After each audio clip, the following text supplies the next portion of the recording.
Good afternoon, ladies and gentlemen. Gyle here, and welcome back to the Forged Alliance Forever promotional series. Wednesday afternoon, middle of the week, ladies and gentlemen, but more than that, it is budget day here in the UK. What do I mean by that? Well, it's the time of year when the political classes all get together and demonstrate just how incapable they are at balancing an economy. And so in honor of them and this prestigious day, we're going to watch a replay full of faffers who also have no idea how to eco. It's going to be Average Joe's day. Gentlemen, I'm allowed to crack that joke because I'm one of them. Plenty of other casters wouldn't be allowed to get away with it. And it's all going to go down on Gap of Rohan. Wait, don't leave. We haven't had a gap in ages and it might be good anyway. Check it out. Stick with us and I'm sure you'll enjoy it. Anyway, let's go on over to the game zone and see how they're going to get on. Call this Team 1 over here on the left as they gate in, and Team 2 over here on the right. Going first for Team 1 up here at the top left in mellow yellow. He had a severe issue with creativity when he came up with his name. It's Seraphin, albeit spelt with some kind of Nordic abbreviation or Nordic suffix going on there at the back. Abbreviation? I don't know where I got that from. UEF is his choice of race, and he's going first land. And to his south, secondly for Team 1 down here in Cyanide Scion, it's Psychic. Had a bit of this guy recently, and he's going Seraphim, opening first land. To his south, team member number 3 for Team 1, it's Modka Fox, new one to me, in Baby Blue. UEF is his choice, and opening first land. And last but not least for Team 1 down here in Pontiff White, it's Yar, the Pirate. I don't know what that was about. It sounded more West Country farmer. But he's going Aeon anyway and opening first air. So potentially early air play coming out for him. And if I'm not wrong, take a look at what's been going on here with the old conversation. We've got some drops on the cards, if of course they decide to go ahead with what they've been planning in chat. Let's take a look at Team 2 in the meantime. Up here at the top right, it's the Dark Griffin. Very mysterious. In Elephantine Grey, going UEF, opening first land. Team member number 2 for Team 2, already on the way to the middle in Baby Pink, Nelos. And he's also going UEF and has opened first land. To his south, it's Deadwished. And he's gone Aeon in Hallyborange Orange, opening first land. And last but not least, down here at the bottom in Burgundy Red, it's the Baron, the only Cybran to feature on this one so far. And he's opened first land as well. So we've got one Aeon, one Seraphim, one Cybran. Sorry, no, 2 Aeon, 1 Seraphim, 1 Cybran, and everybody else is going UEF. No surprises there on the Average Joe's game. They are definitely the Joe race of choice, which is, of course, why I am a huge apologist for them. Moving towards the middle now, we've got 2 from the center for Team 1. So Psychic and Modka Fox heading towards the gap. We've also got Deadwished and Nelos, the 2 from the center for Team 2, coming towards the middle as well. Baron's making his way up from the south, going to be a little bit further behind, and potentially Dark Griffin moving on as well. But for the moment, it doesn't look like the Pirate is on his way to the center, nor is Seraphim, both sticking around their kind of base areas. Pirate's coming forward a little bit. But the first few exchanges now going down in the center as these 2 sets of comms merge and try and pick up what mass they can. It looks like Deadwish might have potentially missed out on some mass there. Let's take a look at how much he and Nelos has picked up versus Psychic and Modka Fox. So Psychic has pulled in 810. Modka Fox sniffed her under 2,000. And Deadwished 1,400 and Nelos 1,200. So, well, might have got a little bit better there for Team 2, just a bit. Baron now coming to the center as well, but we're not seeing these 2 flanking players for Team 1 moving to the center. This might have something to do with whatever it is they've been planning in team chat. You can see an awful lot of chatter going on from Team 1. We've also got bombers out from the Pirate T1 and going after a huge clump of build capacity right in the center, going to score a quadruple kill, and 2 more go down there as well. Nelos bearing the brunt of this early assault. Have we got any early air factories in play at all for Team 2? Doesn't look like it. They're going to have to rely on mobile anti-air. So for the moment, these bombers from the Pirate looking pretty deadly. There's another clump up here at Griffin's base they could take advantage of, but they're going to stick around and harass Nelos for the moment. The Hydro taking some fire there. More bombers inbound for the Pirate, and nine of these guys are all kind of at the middle now for Team 2, but they're not pushing through the gap. Got an upgrade going down on Modga Fox. Finally, these bombers are taking a little bit of ground fire. They're going to get blasted down over the top of Nelos' base, and a few mech marines. I thought I heard some of that fire going off in the background, just trundling around the edge of the mountainside here, getting in around this barricade that has recently been put together by Griffin. One unit of build capacity there, building some wall sections and a railgun anti-air turret. I was going to say I thought it was PD for a moment. That wasn't going to get an awful lot done, being as it's facing a cliff, but anti-air, no problems there. And those mech marines actually coming up to the top to break that position. There is a Lobo up there, but he's going to struggle to score any kills with that thing. There is actually a plasma cannon in that mix. I didn't see it. And as soon as the mech marines come over the brow of the hill there, they get gunned down. The Snoop was the only casualty out there for Griffin. The other two units, the Engineer and the Lobo, are intact. But one cheeky little shoulder drone there from Griffon. This is Griffon. I keep wanting to say Peter Griffin. It's Griffon. Has made it all the way across the map and is doing a little bit of a proxy build back here. An attack ping has been sent out.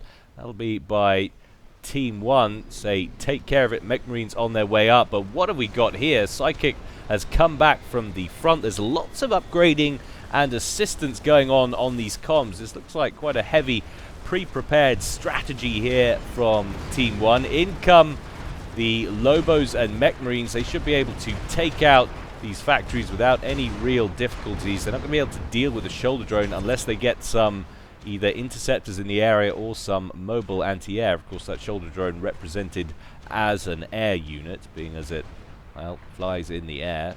Funny that, just the way it works. Upgrades going on over here for both the Baron and Dead Wish. I don't want to say Dead Wished. Wish instead of Dead Wished. I think it rolls off the tongue better, so if I slip into that, apologies. And some T2 transports, of course, required to do any kind of comm drop. T1 won't be able to lift a commander. One commander already on there, the Starlifter loaded up, and that is Modga Fox. The Pirate doing a little bit of a scouting run with some interceptors, trying to work out where the best position to drop those comms will be, and presumably it's going to be down here somewhere if the trajectory is anything to go by of those interceptors. There goes the Pirate and Modga Fox along with a few engineers as well, so he's bringing build capacity along with him. Now where are they going to set down? Well, the initial one looks quite bold.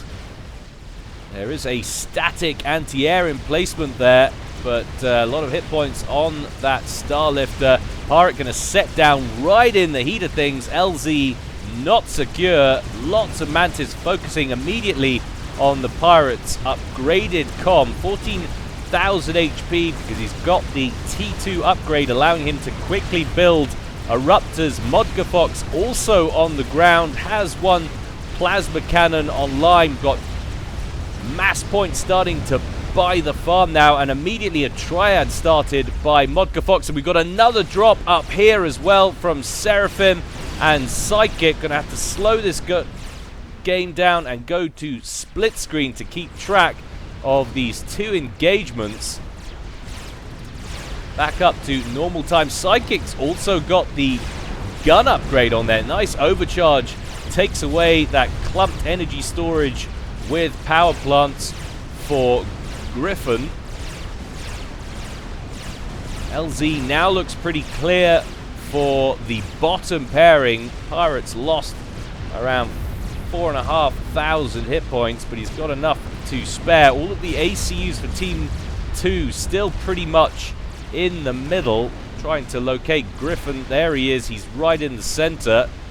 Got a few Lobos coming down now from Nelos, but there's a lot of PD on the ground, and even the odd unit of T2, the Triad there, which will be able to outrange those Lobos.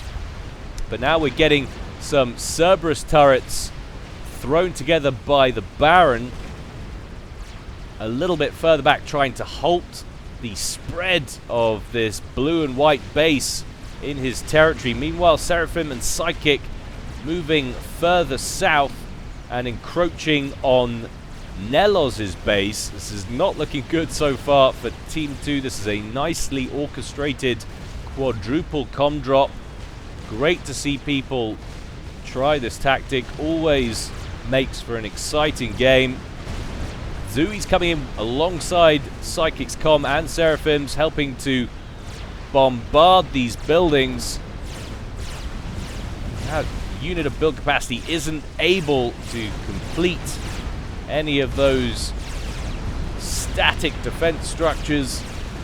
We've got factories going down in Nelos' base now, and Modkafox also moving out of his base on the right-hand screen, picking off emplacements and structures belonging to the Baron. But a mercy snipe incoming from, must have been Deadwish. There we go, to his south, and Psychic is evicted, and this is going to isolate Seraphim a great deal. So astonishingly, this is one of the dangers with a comm drop.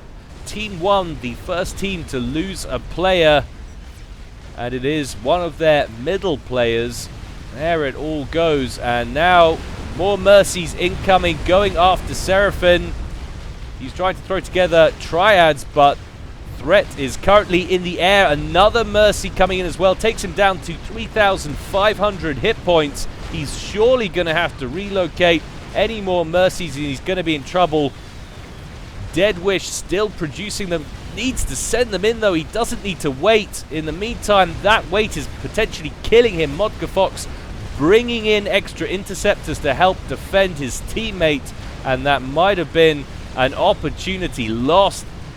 2 mercies. In fact, I'm sure only one of them would have been needed to maybe not kill him off, but only would have taken a quick rush from Nelos' comm. He would have been able to get the job done. Meanwhile, the Baron's base taking a pummeling over here on the right-hand screen. Build capacity hastily throwing together shield gens as best he can, trying to keep those Cerberus turrets alive, but it looks like a bridge too far. And I think that is going to be the Baron's base lost. Lots of T1 coming in though from Nelos, continuing to harass Seraphim's con. He has regened a little bit, but that will soon disappear, especially with Lobo shells landing squarely on top of the commander. 3,400 hit points left on that. The Pirates brought his own interceptors in to help protect his teammate, and still a number of structures in this area belonging to Griffin, so he hasn't completely destroyed that base, at least for the moment. But Seraphim definitely in trouble here. More loads of troops being airlifted in now from Team 1, looking to complete their conquest of this flanking maneuver down here in the south.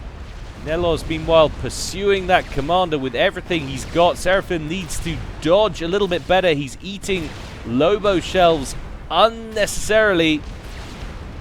Down to 2,200 hit points. Bombers coming in as well.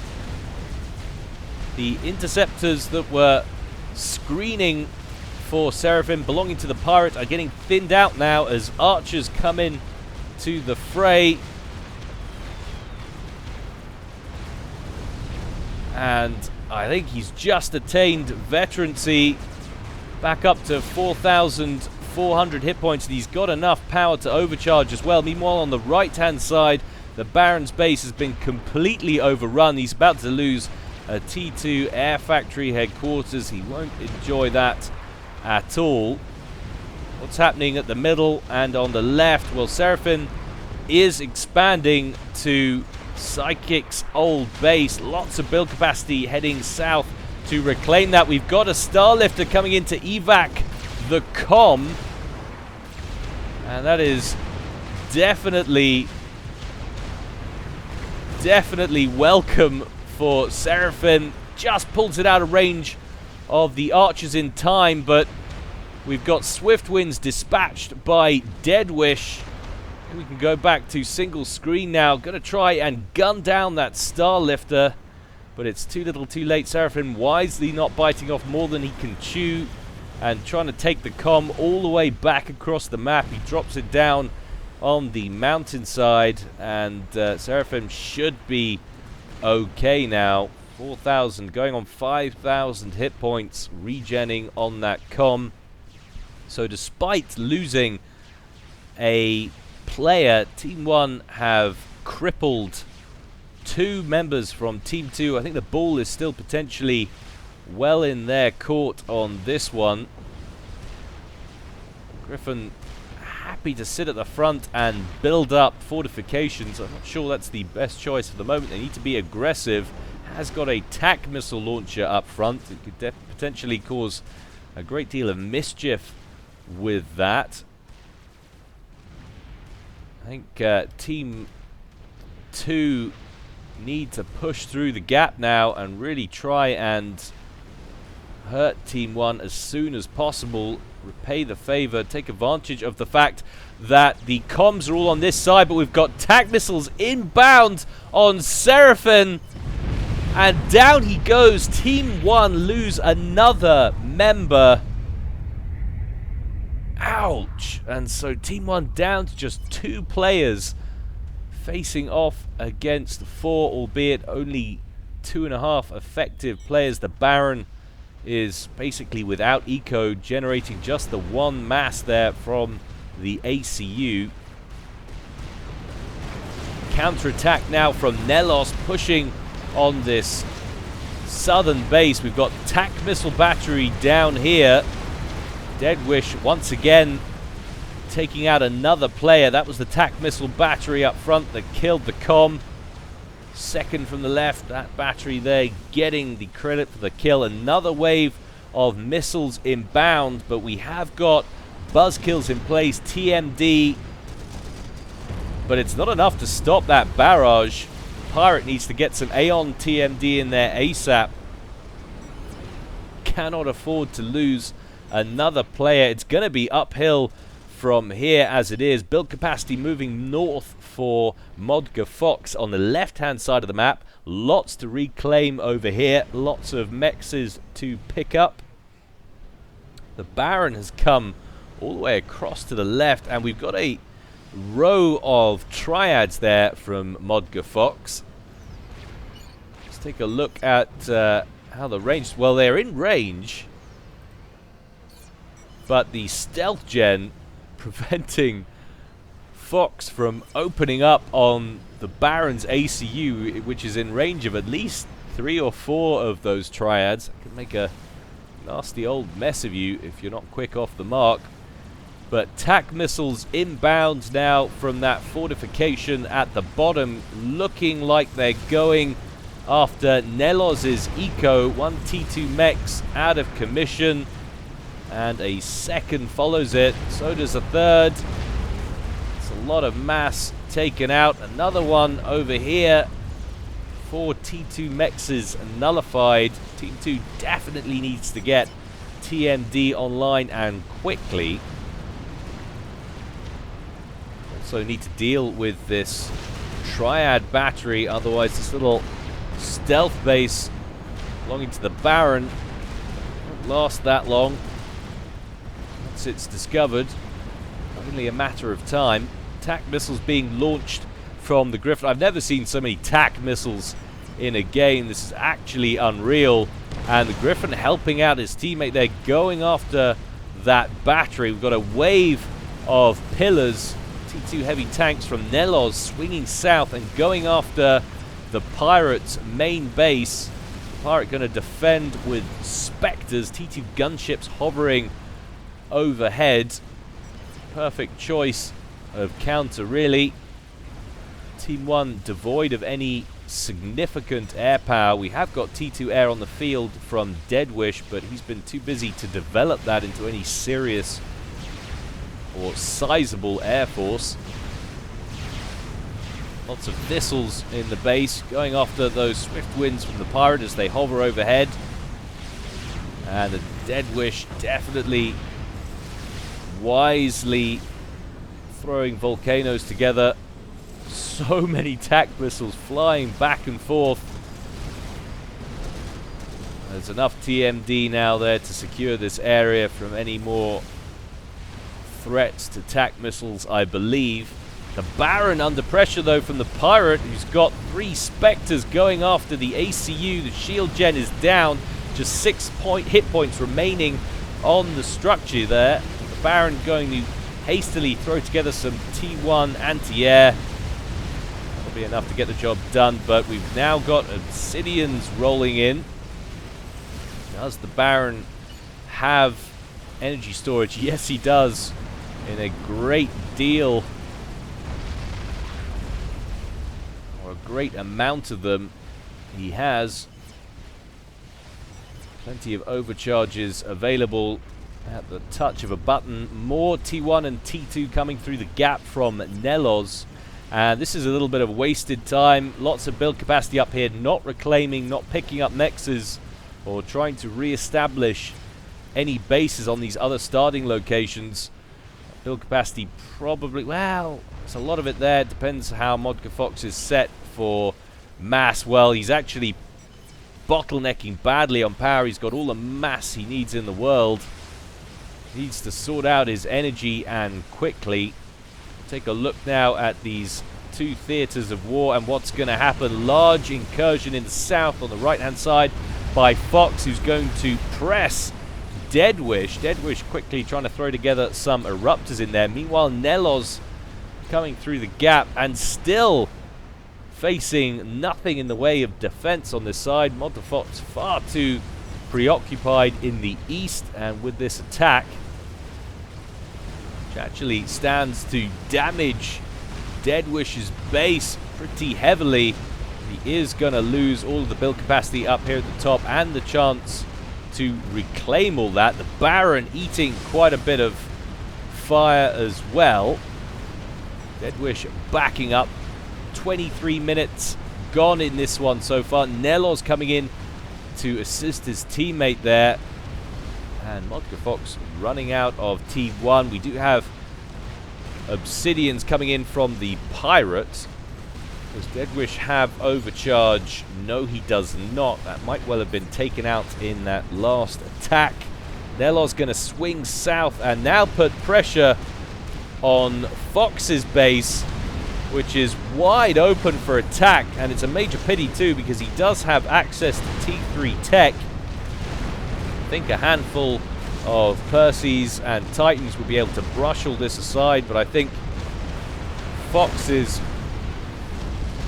attention has all been down here, and he started a fat boy down here at the bottom.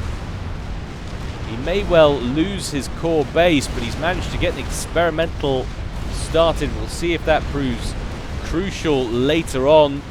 The amount of tactical missiles flying around this map are insane. We've got more coming in from Griffin, but I think that's a little bit of a mistake. He doesn't need to go after these mexes. Nelos has that all taken care of. He's got so many units in the back there. It's a waste of tac missiles.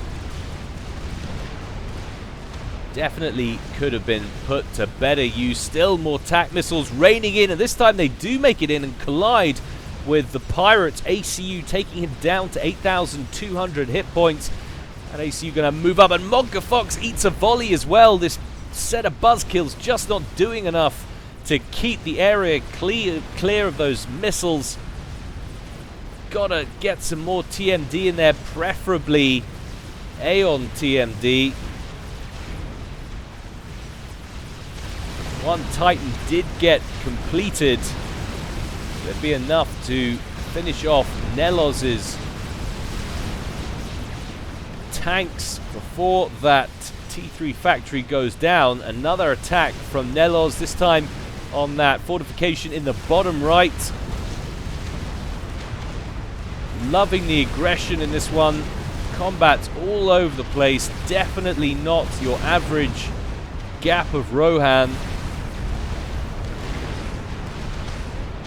These Oblivion turrets under shield coverage, demonstrating why there's such an effective defensive structure at AoE, inflicting massive amounts of damage on that pink army as it comes in, just trying to destabilize this region.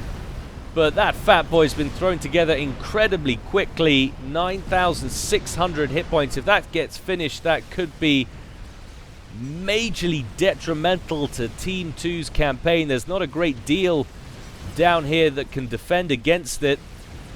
Griffin moving forward meanwhile with his ACU. Looks like he wants to get a bit of a point defense creep on with his commander. If he can shut off this starting location, then they will be good for a complete base set of base trades on this one. Team 2 have to be careful though with that fat boy. Griffin also has to be careful. There's a attack missile battery right there, and they've fired on Griffin's commander, and he's got nothing in the area that can do anything about it. No TMD whatsoever. Griffin, the first player to die off for Team 1, and that might just have won Team 2 the game. I don't know, there's a long way to go, but all of the grey units getting destroyed there. The Baron doesn't have enough to complete the conquest of this area on his own. It's not going to take a great deal of investment from the pirate to secure this base. His first order of business though will be to deal with this next wave coming in from Nelos. Whether or not that sticks around, though, I don't know. There's not a great deal they're going to be able to do against the fat boy. Probably better to send it in and try and inflict some pain on the pirate. It's about this time Team 2 regret not putting more of an effort into the air game. Little trio of clink hammers there set up by Nelos to harass that bottom base, promptly get destroyed by the fat boy as it moves forward. Deadwish and Nelos moving their ACUs out of harm's way. Deadwish now completely without a base to speak of, firing tac missiles off from down here. Up here at the front.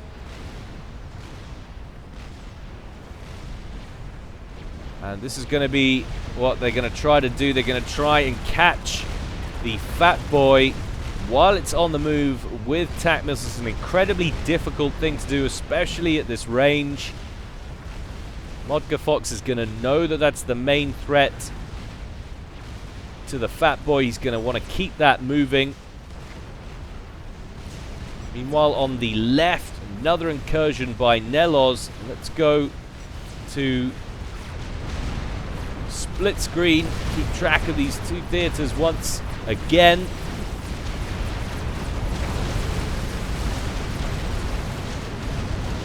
A lot of UEF units now moving into the pirate's base, but there's also a lot of pillars in the mix. Incredibly powerful unit, especially against the pillars. In fact, did I just say pillars? Obsidians moving in from the pirate. Incredibly powerful against the pillars. Nelos also trying to put some pressure over here in the east on that fatty. But surely not going to get anything done on that front. Lobo's getting some work done on the ground against these units of point defense.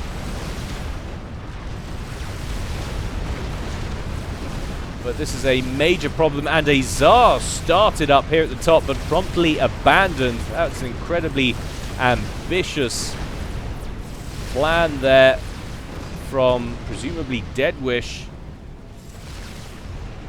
Promptly realizing that wasn't realistic in any way, and now a line of Eruptors over here on the west, getting thrown together by the pirates. User interface once again, as it has been. I'm having trouble with this. Disappearing after around the 20-25 minute mark.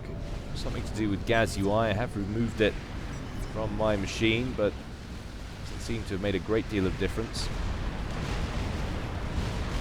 More attack missiles inbound, still well wide of the mark. It really is incredibly difficult to hit a Fat Boy, or indeed any experimental on the move. Baron trying to get re-established. He's got a lot of mass to work with in the form of reclaim, but still is generating nothing. Needs to get some of these engineers on producing mexes.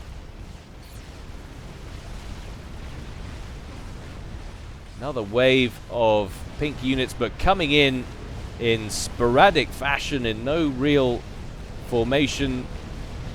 Stands very little chance, especially against a pack of tightly clumped obsidians. They're just going to swat those one at a time as they come in.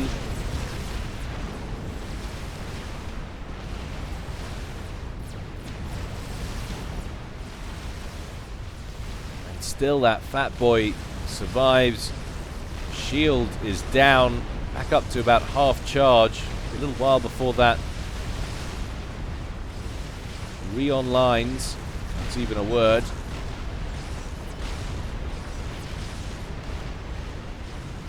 But gotta like this expansion up here at the top. Nelos re-establishing himself back in Seraphin's old base with 42 factories up here already. He's going to want to make the transition to T3, but he's going to want to make it from one of the ones over there on the left-hand side, where that land factory HQ is actually situated. He might have already lost it.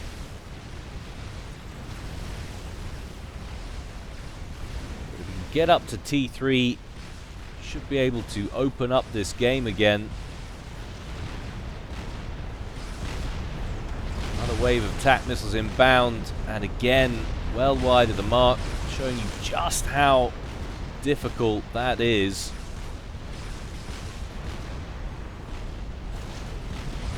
Not only that, that takes up an awful lot of your time as well.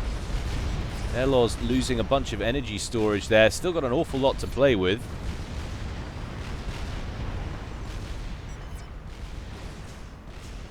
Attack missiles inbound from the base at the bottom.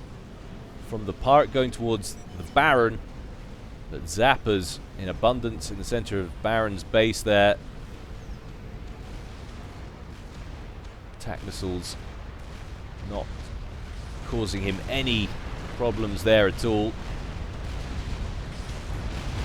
Wave of Lobos though coming in from Fox, preceding the arrival of the Fat Boy. It's going to represent the end of Nelos' starting base. There's no build capacity left in the area to erect any more defenses. An area well and truly overrun. Everything now evacing west of the gap for Team 2. And they would have wanted to finished off this base by now, but it's still firmly burrowed in down here. And was that some artillery fire? Yeah, we have a Gunther online from the Baron. No great commitment to that front. Just the one.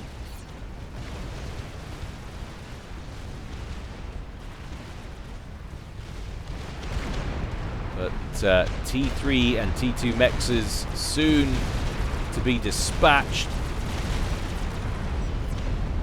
That's going to hurt Nelos' eco a great deal, who is, or was, well away from all of the others in this game. On eco terms, 122 at current reading. Second is the Pirate on 70. Vodka Fox 31, the Baron 33, and Deadwish on 9.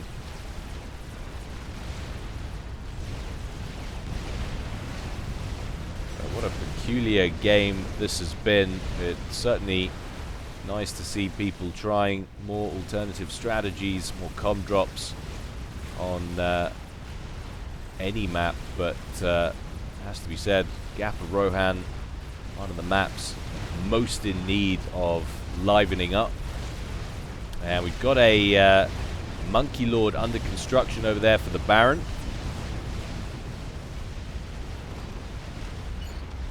No saved up mass for him, so he's going to have to throw that together on a pretty modest income. 44 mass per tick at current reading. 15 now for Deadwish, who's climbing slowly. He's got one T2 mechs online up here at the front, but literally no power to speak of, feeding off the surplus from his allies. Another attack over here in the west from Nelos, trying to find any weak gap or link in the armor of this base belonging to the pirates. Problem is most of the investment from the pirate down here has been in mobile units, in blazes, in obsidians, in asylums. There's a bank of PD here and here,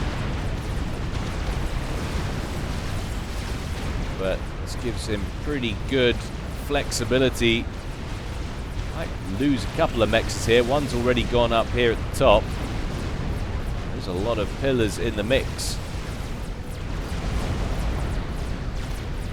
Of course, the asylums come in, blanketing everything in the shield coverage, at least for a moment before they all go pop.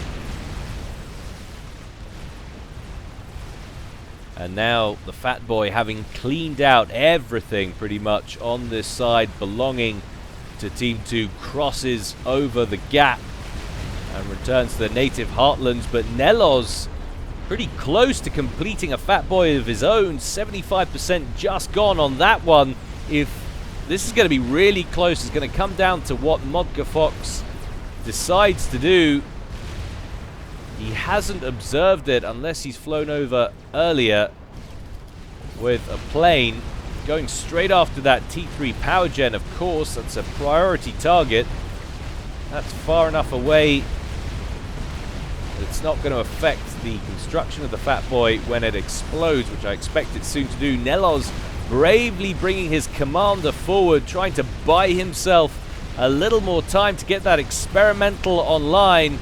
An attack order being pinged from Team 1. Down goes the T3 power plant. What's that done to his eco? Well, he's alright. Hasn't hurt him too badly. Question is he gonna get the chance to use this Fat Boy? It's gonna be very close indeed. The timing is utterly awful for him. All he needed was 1 or 2 minutes longer, but now the shells are raining in. A lot of the build capacity get munched by that previous volley. And even if it does get completed, it's not going to have many hit points left to it. Down it goes, definitely being focused now, and that is brutal. Nelos next to receive fire from the Fat Boy, as well as being pursued by Obsidians. How's that Monkey Lord doing? Well, it's nearly completed, but the Baron is under fire. Attack from the south from the Pirates. Blazes and Obsidians coming up to eradicate this base. Monkey Lord complete though, and goes to work on these T2 units up front. Deadwish coming in to support with his comm. Has he got overcharge? Yes, he has, but with just 100 generated power. He's only going to get to fire once or twice, but Nelos getting fire from the back. Only a tiny fraction of his hit points remain. I can't give you the exact amount, but he's not going to get out of it. Surely the fat boy finishes him off, and Modga Fox bags a kill, catapulting him to the top score on this game. However, Monkey Lord complete. The rest of that army has been destroyed from the pirate, and he'd want to take it south to take out this base, but he can't do it. He's got to pursue the larger threat, which is that fat boy, and you never want to have to chase down a fat boy on foot. He's just going to retreat in the face of you. We've got tac missiles coming in again from the pirate, taking off key structures out of the equation there belonging to the Baron. I think this is done and dusted. Such a tiny resistance movement now for Team 2, burrowed in this section of the map. Nelos out of the equation up there at the top, and the Baron commences the unenviable task of trying to chase down this fat boy. He's just eating artillery fire at the moment, not even getting any ground, but there he goes. Now, there is a difference in speed between these two units. Answers on a postcard or in the comment section below if you can tell me what it is. I can't recall off the top of my head, but the Monkey Lord is faster. We have got the odd Spectre coming in one at a time from the pirate, trying to do anything he can to take more hit points off that Monkey Lord before it gets in range. You can see it's definitely gaining on the fat boy, but it is also getting down to around half of its hit points. It's going to be really, really close. Modga Fox, though, landing critical hits as that Monkey Lord gets closer and the arc gets smaller, and down it goes with the assistance of the odd Spectre.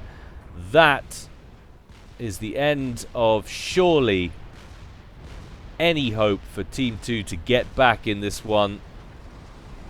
Modga Fox are looking pretty well established down here, and the pirate as well,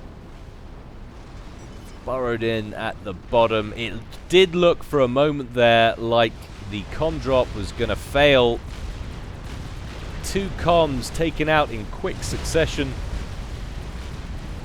really turned the tables for Team 2, got them ahead in this one. That is the danger of a comm drop.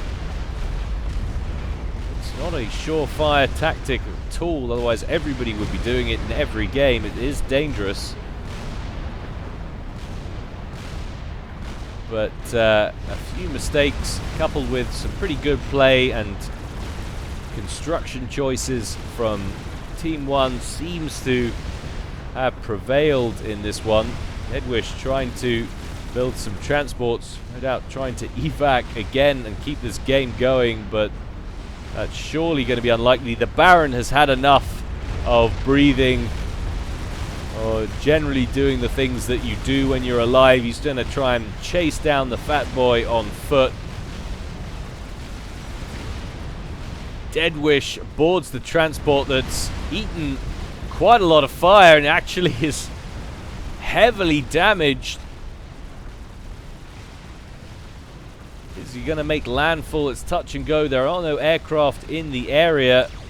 The Baron actually getting into range, but the pirate brings in some Spectres, and that's the end of that. The fat boy actually got down into the red, but it wasn't enough. Deadwish makes landfall back in the top right, but surely that is going to be the end of that.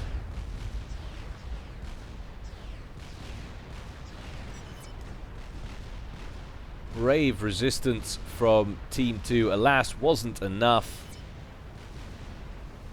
Gyle is going to cast this though. Well, yes, I am. Nelos doesn't think so. Psychic. Clearly not psychic. Seraphim, no need to be ashamed.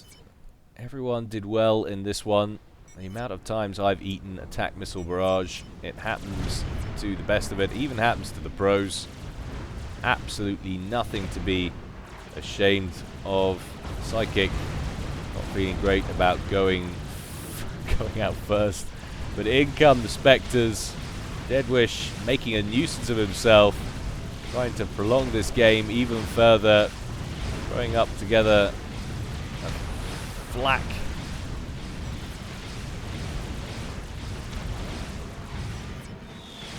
But in come a wave of T1 bombers going straight after that emplacement. There's going to be a little bit of games here of cat and mouse. There's just too much air power coming in now. Deadwish can't get the flak up quickly enough, and those gunships going to be able to finish him off, especially with the help of usually pretty inept UEF T1 bombers. And down he goes. Well, phenomenal play there from Fox and the Pirate. Well done, guys. Well done, everyone, in that one. That was a truly entertaining gap of Rohan. Hope you enjoyed that, guys. As always, more to come from me in the future. In the meantime, stay well and stay safe. This is Gyle, signing out.